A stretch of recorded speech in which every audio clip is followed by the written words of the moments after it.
Good evening, my viewers. This is George Ondek with the latest edition of the George Ondek Show. I'm very honored tonight to have State Senator Greg Ball on with me. How are you doing, Greg? I am doing really, really well. And it's an honor to see you. Honor to be with you. I love you, man. Couple of reasons why it's an honor to be with you. The last time I saw you, well, first I saw you during the primary and you won, and then State Senator and you won. Against Tax Hike Mike. Against Tax Hike Mike. And let's see, what else? You know, recently I was at a Thanksgiving dinner for veterans. I was one of 600 veterans invited by a state senator to have a Thanksgiving dinner. I walked in and people were clapping and gave every one of the veterans a certificate for thanking you for your service. I came home from Vietnam over 40 years ago, and Greg, I'm almost in tears because that never happened before. So thank you again. Thank you so much for your And service. I happen to know Mr. Ball just came from the VA hospital. Yep. We were over there. You know, that Thanksgiving event, really, we cooked over 200 turkeys, over 100 turkeys. And it's not like a pancake breakfast. I mean, the amount of energy that went into that. And people have to understand that really the community came together to make that happen. And the donations that poured in, I mean, the community really, vets need to know they're loved. I mean, there are a lot of people in the community that just are looking for an opportunity to say thank you. So it really was nice. And when they came into the applause, that was all spontaneous. I mean, that just happened. It was a beautiful thing. That was a beautiful day. And today it's 2 or 3 days before Christmas. Yep. So we want to wish all our viewers Where's my gift? Merry Christmas, Happy New Year, Happy Kwanzaa, Yep. and Happy Hanukkah. and a prosperous and healthy New Year to you. Absolutely. Greg, you're here tonight. I want to ask you, what are some of your accomplishments in the first year as I didn't know this was state going to be a senator? tough interview. It's a very hardball interview. Dun, dun. Actually, you know, it's been an amazing year. I mean, we have really accomplished an awful lot. If you look at, and I'm the guy who stood up on my desk in the New York State Assembly and said, this is the nation's most dysfunctional legislature. And I continue to fight for reform, and there's so much that we still can accomplish. But if you look at Washington, D.C., that has just become just the land of bizarro land, and you compare it to what has actually been accomplished this previous year in Albany, well, D.C. is making Albany look pretty good. And in our own way, in our own right, Democratic governor working with a Republican state Senate, very even divide in that state Senate, but you don't see the dysfunction that you used to saw. The budget was passed on time. Right. People are probably like, well, that's your damn job. It is, but Albany hasn't been doing it again and again and again. This year, the budget was passed on time. Not only that, the budget was balanced. There was no backdoor borrowing. There were no tax increases. And we actually cut state spending by 2%.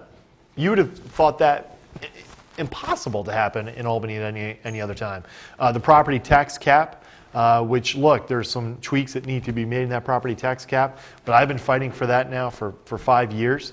That was a huge win over time that will hopefully correct, you know, the taxes in the area to at least to some extent. We got unfunded mandate relief. It needs to be greater. If you add the $250 million from the payroll tax and the approximately $50 million, you're looking at nearly, you know, $400 million in unfunded mandate relief. It's a drop in the bucket. We need the whole bucket, but we got it done, and we'll continue to move forward with the council on that. The MTA payroll tax repealed for 80% of the people who are paying it. I mean, that was the final nail in the coffin for an economy that was hemorrhaging jobs. That's a huge win. The tax code, reforming the tax code. Forget about everything you read in the papers. Everybody next year compared to this year will see a cut. Even those people even the millionaires. The difference is that the millionaires, and we're talking about people making over $2 million, they're about to receive a huge windfall had that tax not been extended. We were able to lower taxes for everyone, and now the middle class will have the lowest tax rate in over 50 years. I mean, and if at any time we played the game like Washington, D.C. does, which says, you know what, we're not going to let you have a win. We're going to play politics. We're focused on the next election, and aborted good policy to ideology or dogma, none of this would happen. The governor's to be given credit. He's leading. I don't know how he can keep Shelley Silver in line, to be perfectly honest, because Shelley Silver has always been able to wait out most governors. But he has a relationship that in some way he's able to get Silver to move forward. And he has a good relationship with our conference and with our majority leader. Greg, what I can't get over is how well you get along with the governor. The Republicans now control the state Senate, Right. but you're working together, unlike what's happening in Washington. It's bipartisan. What happened last week in Washington? I got to salute the Yeah. governor on Yeah. Sunday. He appointed you the head of 2 or 3 commissions. Well, I'm on the Governor's SAGE Commission, the Spending and Yes. Government Efficiency Commission. I'm also the chairman of the State Senate Homeland Security Veterans Affairs Yes. Committee. It's a real honor for me. Sure. It's a Being an field. Air Force veteran Yep. from Colorado Springs, Yep. the Air Force Yeah, I Academy. graduated from the Air Force Academy in 2001. And we take care of all of our constituents, but specifically with veterans, we move heaven and earth. And being the chair of that committee allows me to really get things done for vets. And we have vets all around the state that contact our office. And look, I mean, we have a large veteran population. Now we have a returning veteran population from Afghanistan and Iraq. Very specific needs, very young men and women who are returning post-traumatic stress disorder, traumatic brain injury. We have a lot of World War II vets still. God love them, and everybody else. So, and they have issues that need to be dealt with as they work their way through the system. Mr. Ball, you don't know this, but Greg. I'm a very young-looking man. You are. You're Yeah. the best-looking guy on TV. Oh, here he goes I'm again. kind of jealous. How much do I owe you for that plug? But I'm a $50. proven tax fighter like you are. 18 years ago in Peekskill, we had a school superintendent who wanted to raise our taxes 17%. I said, I've had enough. I formed my own organization and people for 0% tax increases Yep. because it's outrageous for a person, seniors on a fixed income, to have to pay these outrageous school increases. I Right. know that's 70% of our taxes. Do you have anything to say on that tonight? Well, a couple things. School Thank you for taxes your work. and I mean, how it applies to. more people need to get involved in that way at a grassroots level. Especially with you were the tax cap then before the tax cap was cool. Yes. People need to get active in their communities and make sure that they let their town boards know that if you overturn that tax cap, we're going to overturn you in the next election. Can I interrupt you Please. for just a second?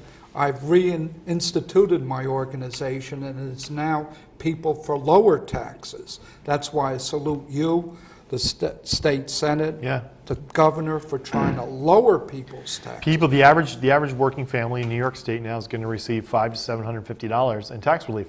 And some people say, oh, that's not a lot of money. You know what? There are a lot of people that are just making ends meet, just barely getting by, living paycheck to paycheck, not knowing how they're going to pay the mortgage payment. That's a good chunk of dollars. And now we have to continue that good work. Will you have any proposed laws in the future to help senior citizens My- on fixed incomes? My bill that I have, and I know that I've talked about it quite a bit, but we're going to push very aggressively this session to get this done, is the local option to free school taxes for seniors. Oh, that would be fantastic. yeah, Are you serious about that? I'm dead You're not serious. just saying that. No, I'm dead serious. And the reason why is because economically speaking, forget the fact that we have a moral obligation to our seniors to keep them in our communities. And when everybody goes to work, but even not every weekend, whatever the event is, I don't care if it's a pancake breakfast or it's a 5K run or it's a Rotary Club, it's the seniors that are running the backbone of the community. Right. They're the volunteers. Right. And very low impact on the economy itself, and they give back so much. Every time a senior is forced to move out of their home, And to pick up a newspaper and read about foreclosures Right. because of the economic times. and it's young families typically that move in when a senior leaves, and those children, as cute and cuddly as they may be, $20,000 per head. So there's an economic savings to keeping seniors, allow them to age in place, enjoy the communities, and stay in their homes. And that's why we've got to pass that bill, allow the local option, free school taxes for seniors. We can means test it, whether it be a household income of $60,000 or higher or lower. We've got to have an honest conversation about it and get that legislation Yes. passed. I also know you're a man of action when people are hurting. And I'll bring up the nice egg, which I really call rotten egg. Right. during our last two major storms during the summer. I hear you were out there helping seniors as well as regular people Yep. getting their electricity put back on. And what is your opinion of an organization that takes 5 to 7 days to 2 weeks Yeah. to put power back on for You know, people? we were all over the district and did everything we could. Beaver Ridge is a very good example. We had seniors in dark hallways. We actually found one senior laying on the ground at one point. You know, folks without running water, without heat, without electricity. I got in my truck. We brought grills down, and you know, in the process, we're calling through to NYSEG. We got the lights turned back on by 8 o'clock, but we served dinner. I happen to know of one or two a personal personal experiences, and they said Greg Ball delivers. Yeah, thank He's you. out there for the people. And I like to cook, so And I you try know, to be impartial on this. you're doing a great job. So, with NYSEG, one of the issues, there are a couple issues. One is that it's a foreign-owned utility. And I don't say that to be jingoistic, except for the fact of great SAT word, right? But I say that because when you have a major utility in New York State, which is terrorist target number one, the New York City metropolitan region, shouldn't be owned by a foreign utility. And It's owned by New York It's a State Spanish- Electric Gas is owned by a foreign Spanish-based company, Spanish and Danish. So I or think Spanish. So I think that Spain, right? Spain, So okay. I think that we've got to take a deeper look at that. I looked at the Oh. subcontracting out of the Port Authority, that they're actually subcontracting to foreign companies. So we got to look at that. But the other issue is that NYSEG itself, when you compare it to, say, Con Ed, and we did a roundtable here in Yorktown, just have a constructive conversation about it. They were not as responsive. They didn't provide the information as freely. When they did provide the information, there was misinformation out there. So there were lessons that needed to be learned after Irene that I don't think were necessarily learned. There are lessons that certainly need to be learned now after both storms. And I'm pushing to make sure that happens so we don't have the disaster that You know that what I'm we've seen. concerned about, Greg? I have a relative who's an employee of a utility company. I'll say it's a telephone Yeah. company. But if a utility company such as Verizon or Con Edison Mm-hmm. or NYSEG is continually laying people off or trying to get rid of union people, Right. how in an emergency can they really help the people? I think that's what we have found out, and that was one of the problems at NYSEG, that they If there was evidently any didn't kind have of the boots on the government ground reg- that were necessary. Any kind of And you literally had our first responders that were serving as doubling up as employees for the utilities, but not being treated with the respect or given the information that they needed to do their job. So we had firemen at expense to the local community and those local organizations watching down lines when really it should have been a rep from the or utilities. they're bringing that's there. contractors in from out of state or several states. From, it took them days, if not a week, to get Yeah, here, and instead of that's a having the boots shame. on the ground. Right. A So shame for these are the people. things that need to be addressed Senior fundamentally. citizens to not have a power. I had a World War II vet in the town of Lewisboro, and I met with him a couple days after the storm. He's a World War II vet. He'd been through hell. He saw the gates of hell. I mean, he fought. And when I got to his home, they had no heat. He was shivering, and he ended up getting very sick, pneumonia. We made sure he got with family that day, but it was too late, and he ended up in the hospital. Now that's just not right. You have a World War II vet in your community, and they're living like it's a third world country. The good thing about some of the third world countries is that they're, a lot of them are hot, and there's like a goat in the backyard. You can take care of yourself.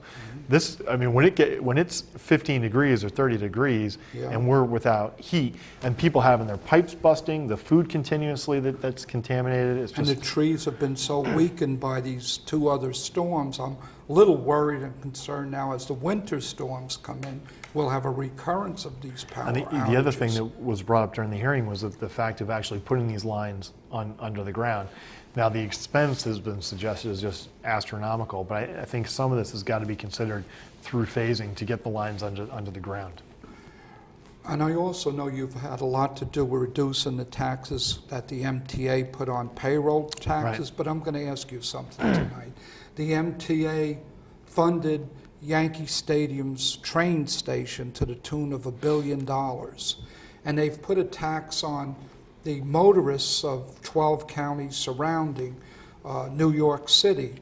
I'm asking you tonight, Greg, why do we have to subsidize people riding trains if we never ride them when they don't subsidize us driving cars in Westchester County? Well, you're Or speaking can to... you do anything? No, you're speaking to sympathetic ears. I mean, whether it be the registration fee or whether that be that MTA payroll tax. Right. Now, fighting to get that MTA payroll tax repealed has been a fight now that I think I've been waging for 3 or 4 years, whenever it was first introduced. Contemporaneously, I've been fighting for a forensic accounting of both the MTA and the Port Authority. It's important that we realize we're talking about an organization that at one point had 2 sets of books. They had, you're talking about corruption, including mob infiltration at the construction of their headquarters down at 2 Broadway. They routinely have cost overruns. I've just read in the papers about a big abuse in overtime that switchmen were getting, that they phony. See, the comptroller did a very limited audit. I'm fighting to make sure he does a forensic accounting. By forensic accounting, I mean a criminal accounting, to follow the lines of corruption throughout the entire authority and to find the savings necessary so we can fully repeal the MTA payroll tax and we can get rid of some of these hideous fees. Because you're right. Did you take a train to get here today? No, I did not. Either I did I. drove my car. But you're paying the damn tax. And I'm paying over $4 a gallon for Right. gasoline. I'm a senior citizen on fixed income. Why should I be subsidizing a train where people get it for a quarter less? I guess their fare, millions of people, but we have to pay $100 extra on our state car I think everybody registration. understands that as a community, we benefit from public infrastructure, we benefit Of from public course. transportation, but the MTA has gotten to a point where they're absolutely reckless. The organization is fraught with waste, fraud, and abuse. Taxpayers, voters need that authority to be held accountable. They're not being held accountable. The comptroller needs to conduct a forensic accounting. We've got to take that forensic accounting, take the savings from that, and eliminate some of these hideous surcharges and fees that are killing the taxpayers of the state. State Senator, I know you're very accessible to the people. Now, we may be having a snowstorm in a week or 2. I know you have a strong constituency services. Yep. Is there a number people can call in case they have an emergency? Yeah, 845-279-3773 is our district office number, 845-279-3773. And I'm sure somebody will be there to respond. Yep, and then if not, I'll fire him, and you can call me on my personal cell phone, which is 917-681-9302. You even give out your personal cell phone on I'm the air? about to make a joke, You're but I'm really going to get in trouble, so I'm not going to. No. And then 917-681-9302. So the clip in the beginning of the show, what was that? Which clip was that? You were working out, I think. Oh, well, I just did I did a show, the best of the George Ondek show, because, Mr. Ball, you don't know that this is my last show in the Yorktown studio. This is awesome. So we're making Because history. Cable Vision is closing this down after today, and we're Okay. going to be doing the show from Peekskill. So Love Peekskill. what I did, that's my hometown, by the way, and I'm very proud of it. What I did, I took clips of some of the best of George Ondek show. That was a hell of a One was clip. a Sandy Servino, who's a good workout person who tried to help me get down a little bit. Uh-oh. She Sandy, failed a little get over here. We need some help. I had people such as Donald Trump on the show. Really? I had you on the show, Governor George Pataki, Governor Pataki's a Sandy great man. Califf. Great woman. All good people, you know. And So when are we going to work out together?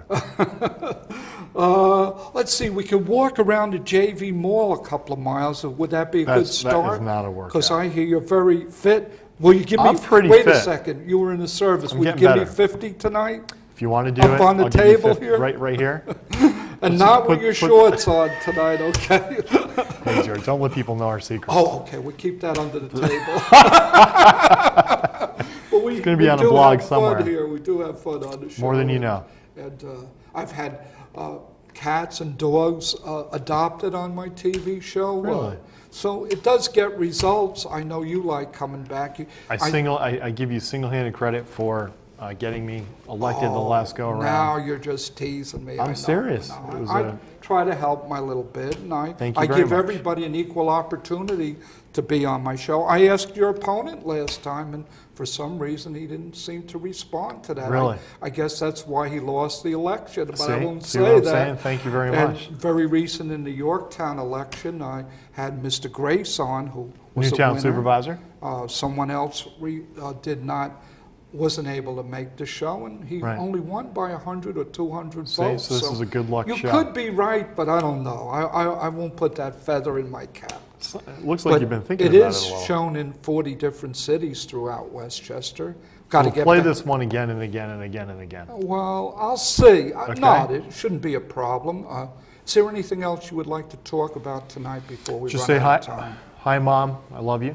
That's And good. George, it's always a pleasure. Any holiday greetings for Absolutely. my I vast mean, I would say audience? that, I Merry know times are Christmas, tough. Happy New And to the Year. parents that are out there that are having a hard time trying to get some presents under those trees, God love you, God bless you, and I hope you stay safe. you- And to the families that don't have folks home because they're overseas, our hearts are with you and out for you, and anything I can ever do, let me know. And Senator Ball, I know you're And doing. I'm an extra large. I know you're 16 doing and a a half, great 33, job 34. in Albany, but do we see anything in the horizon in the future of straightening out Washington? Our congresswoman know makes you're it a so young hard mid. makes it so hard to not run against her. Week after week after week, total lack of leadership. This district, this congressional district, is not Bedford. God love Bedford, but it's a working class district, and there are a lot of people. Maybe they're making $100,000 a year, but they're working people. Their backs are Yes. tired. They got dirt under their fingernails. We got a lot of cops. We got a lot of firemen. We got a lot of first Teachers. responders. We got a lot of teachers. We got a lot of blue collar people, Right. and working class people. I don't care if you're a small business owner making a lot of money. You're a working person, and this congresswoman is so devoid of any connection to that reality. Just voted with Boehner and a host of others to take away that middle class tax cut Yeah. down in Washington, D.C. Made no sense whatsoever. We have always had truly independent leadership, whether it be Congressman Gilman, that was a perfect example, and we're lacking that now. And that's unfortunate, because to go lockstep, whether it be on the extreme left or the extreme right, typically Now, is not the right thing to do. Mr. Ball, I'm not completely up on the New York State Senate. Will you be up for re-election again, or I do you will. have another 3 years to go? No, it's 2-year terms. Wow, It's every 2 time years. goes by so long, Yeah. so quick. That does. seems like it should be a 4-year term. Nope. Yeah, well, people, I don't know if the way that it was initially set up may have made sense at a time when you didn't have the media like it is now, the fundraising like it is now. Yeah. But there's a good argument to be made that the time should possibly be extended at both the federal and the state level to give individuals a little bit of time to actually get the job done. Are you finding up in Albany that the Democrats are working more with you than? I was so horrible under the previous governor there. It seemed like nothing was being done.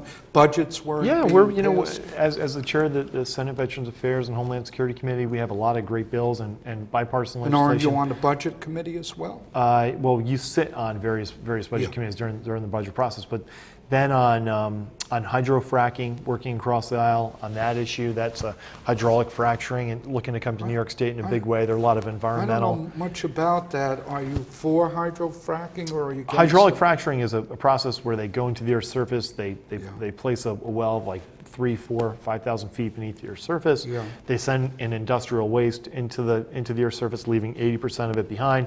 They shake up the rocks, the natural gas comes out, Wow. and like I said, that industrial waste stays there. Then the industrial waste that comes out, there are all sorts of complications with it. There are fissures that are created that then infect the groundwater supply and the drinking water supply Can at they- a lower level. So there's a bunch of problems with, Can they with it. do We're it looking at- without those fissures, Bud? Because I hear we have. They really like- can't. It's No, an they industrial can't. process, and at the end of the day, because it is an industrial process, there are serious and compelling issues with it. Other states have moved forward with hydraulic fracturing without properly regulating the industry. I went to Pennsylvania. I saw it firsthand. I saw farmers whose lives were devastated. I saw private property owners whose homes were devalued at 90%. So, and this is another issue where you can take the extreme position on either side, but the point is, go there, see it firsthand, and you'll realize that we better be very careful before we allow that to come to New York State. Is there much natural gas under the ground in New York It's State? up for debate, but they say under the Marcellus Shale But you region feel that that it there's should be under strict controls. absolutely, in a way that it hasn't been accomplished. Because we in don't want any to other turn state. on a drinking water and see, light a Catch match on- and it right. catches on that fire. people remember that image, and Yeah, I and saw it's a that. compelling image. But actually, the methane, which creates that's infused in the water, is the least of your worries compared to some of the radiums and the other contaminants, metals and other things that are actually in the water. But if you- and once people talk about job creation, great, let's create the jobs, but don't create a couple of jobs and then contaminate the drinking water for thousands of years. And for people on the right, on the Republican side, from my party, who are pushing this so aggressively, they should know that it's the Tea Party patriots, the sportsmen, farmers that are so opposed to it in states where it has already been played out, because they've seen it firsthand. Like T. Boone Pickens really is pushing that, claiming we would have a 1,000-year supply of energy independence from the Middle East. Right. Meanwhile, they're sending this product overseas anyways, and many of the companies that are fracturing are internationally owned as well. So, but if you're a billionaire, you got red carpet treatment, whether it be the White House or the governor's office. So you even go against your party on certain things. Yeah, it's kind of fun. Yeah. Sort of a rebel, right? It's about doing the right thing. You know what I hear? You elected because the people put you in, not particularly a party. Yeah, if you remember, my party primaried me. I didn't have their support. That. And then the insiders in Albany came against me, during the general election. So the neat thing is that I got elected, and I got elected with a truly independent endorsement, in the sense of the people sent me there. I owed that election to nobody except for the people, and allowed me to be independent on the issues. And the other thing is that it's not always about the next election. I mean, I don't need to do this for my entire life. I really don't. I mean, this is a really great country. There's a lot of stuff you can do. You don't only have to be in politics. Yeah, you've always said you don't want to become a career politician. I don't want to do this forever. And so when you're in it, I see you more on television or some. Why don't you get me on TV? Come on, we'll do well, it. We got to get you on big co-host. time TV. Okay. We'll But with that, Greg, I'm just teasing you a little bit. I'll get on Dancing for the Stars and or it's something. great that I can tease you a little bit. Absolutely. Normally you get an elected politician. After they're elected, you don't see them anymore. Right. But you're so with the people, and I think that's what's important. I've tried to limit the amount that I wear the wreath of laurel and the toga. It's only 3 days a week. You don't have the smoke-colored limousine yet? Not yet. Well, and the drivers? I just got it. It was on back order. But. I'm only kidding you. So I got 30 seconds left. What do you have to say to my vast audience, Mr. Ball? God bless America. God bless you. It's an absolute pleasure to be your state senator. There are a lot of tough times. This is a great country and a great state. Let's work together. Be kind to your neighbor. Love your family. And send George a $5 check. I don't want no checks. Don't want no payoffs. Thank you, Mr. Ball. It's been a pleasure having you.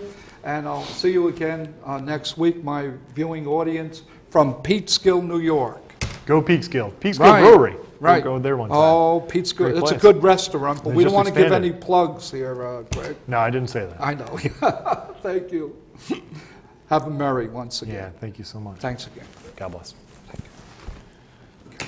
Good? Yep. We're all done? We can run off set? I think so. Yep. Oh, Jeff. Oh, look, younger.